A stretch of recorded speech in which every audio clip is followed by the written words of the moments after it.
السلام علیکم دوستوں، میرا نام ہے احمد بلال اور آپ دیکھ رہے ہیں اے بی ٹی وی۔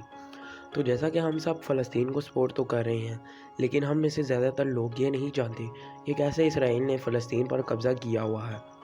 میری کوشش ہوگی کہ آسان الفاظ میں آپ سب کو یہ کہانی ایکسپلین کروں۔ تو دوستوں، پہلی جنگ عظیم یعنی ورلڈ وار 1914 میں شروع ہوئی۔ اس سے پہلے فلسطین پر سلطنت عثمانیہ کی حکومت تھی۔ اس وقت فلسطین میں تقریباً 87% مسلمان رہا کرتے تھے اور صرف 3% یہودی رہا کرتے تھے۔ یہ وہ وقت تھا جب مسلمان، یہودی، عیسائی سب مل کر رہتے تھے، لیکن پھر ورلڈ وار 1 شروع ہو گئی اور 1918 میں ختم ہوئی، اور اس کے بعد برطانیہ نے فلسطین کا کنٹرول سنبھال لیا۔ یہی وہ وقت تھا جب فلسطین میں یہودیوں کی تعداد میں اضافہ ہونا شروع ہوا۔ 1920 سے 1938 تک فلسطین میں یہودیوں کی تعداد 3,20,000 ہو گئی تھی۔ یہ سارے یورپ سے فلسطین آ رہے تھے۔ ان کا پلان یہودیوں کے لیے الگ اسٹیٹ بنانے کا تھا۔ یہ لوگ فلسطین میں زرعی زمین خریدنا شروع ہو گئے، ان زمینوں پر جہاں فلسطینی کسان کام کرتے تھے۔ ان فلسطینیوں کو وہاں سے نکال دیا کرتے تھے۔ فلسطین کو سمجھ آ گئی کہ ان کو انہی کی زمین سے نکالا جا رہا ہے، اس لیے 1936 میں فلسطینیوں نے برطانوی راج کے خلاف جنگ کا اعلان کیا، مگر یہ ناکام ہو گئے۔ لیکن اس کے بعد برطانیہ نے یہ فیصلہ کیا کہ یہودیوں کو فلسطین میں جانے سے تھوڑا منع کیا جائے، لیکن ایسا نہ ہو سکتا۔ 1939 میں دوسری جنگ عظیم شروع ہو گئی۔ اس وقت یورپ میں یہودیوں کا قتل کیا جا رہا تھا اور یہودی لاکھوں کی تعداد میں پھر فلسطین میں آنا شروع ہو گئے۔ 1942 میں برطانیہ بھی فلسطین چھوڑ کر چلا گیا، لیکن اس وقت تک لاکھوں یہودی یورپ میں فلسطین آ گئے تھے۔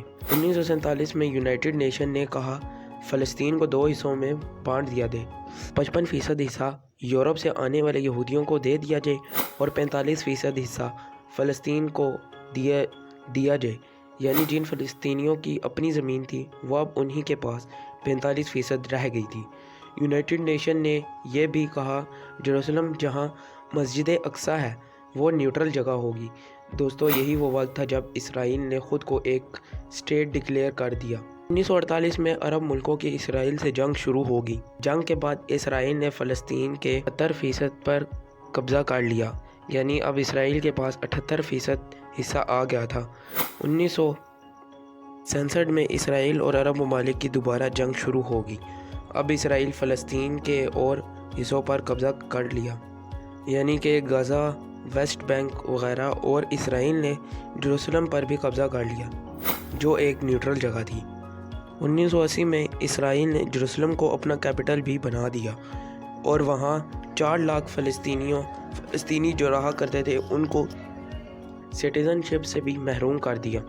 پھر اسرائیل وہاں فلسطینیوں کے گھروں کو تباہ کرنا شروع ہو گیا۔ اب انہوں نے 2 لاکھ یہودیوں کو جیروسلم میں بسا دیا جو غیر قانونی ہے۔ دوستو، کہانی کا خلاصہ یہ ہے کہ 100 سال پہلے فلسطین میں فلسطینی رہتے تھے، پھر یہودی یورپ سے یہاں آ کر بسے۔ انہوں نے فلسطین کی 55% جگہ پر اسرائیل بنایا اور آہستہ آہستہ باقی کی زمین پر بھی قبضہ کر لیا۔ اسرائیل نے یونائٹڈ نیشن کی بھی خلاف ورزی کی